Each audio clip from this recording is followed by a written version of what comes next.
कैसे बदलें दुर्भाग्य को सौभाग्य में। शाम को संध्या आरती के समय एक छोटे से बर्तन में थोड़ा सा गंगा जल रखें और पूजा के बाद उस गंगा जल को पूरे घर में छिड़क दें। इससे भी निगेटिविटी खत्म होती है और हमारा सौभाग्य बढ़ता है। बरगद के पत्ते पर गुरुवार को हल्दी से स्वास्तिक बनाकर घर में रखें। घर में सुख शांति का वास रहेगा।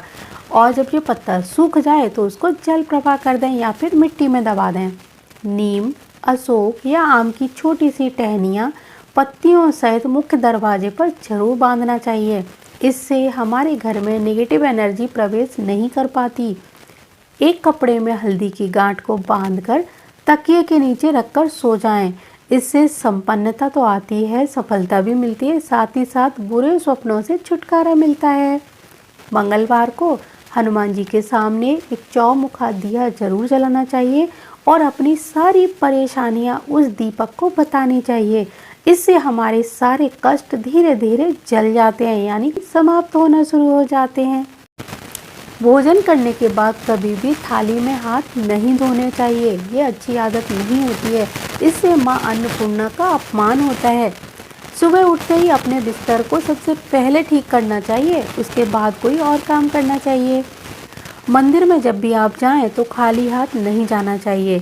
आपके पास कुछ भी नहीं है मंदिर में ले जाने के लिए तो कम से कम एक पुष्प यानी एक फूल जरूर लेकर जाएं।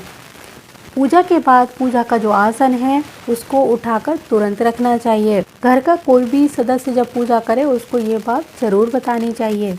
अमावस्या, एकादशी, मंगलवार, गुरुवार और शनिवार के दिन नाखून और बाल नहीं कटवाने चाहिए।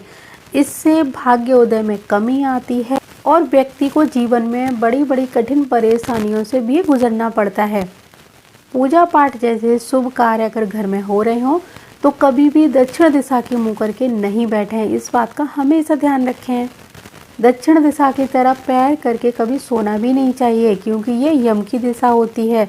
इसीलिए हमेशा पैर उत्तर की दिशा में हो। दक्षिण का जो सिराना है वो भारी होना चाहिए। घर की दहलीज पर खड़े होकर कभी भी कोई लेन देन या किसी से बातचीत नहीं करनी चाहिए। अगर आपको ये सब करना है तो घर के या तो अंदर आएं या दहलीज के बाहर जाके करें। चप्पल जूतों को इधर उधर फैलाकर घर में नहीं रखना चाहिए। इससे घर में नकारात्मक ऊर्जा तो बढ़ती ही है, साथ ही साथ ये हमारे पैरों से संबंधित परेशानियां भी बढ़ा देते हैं।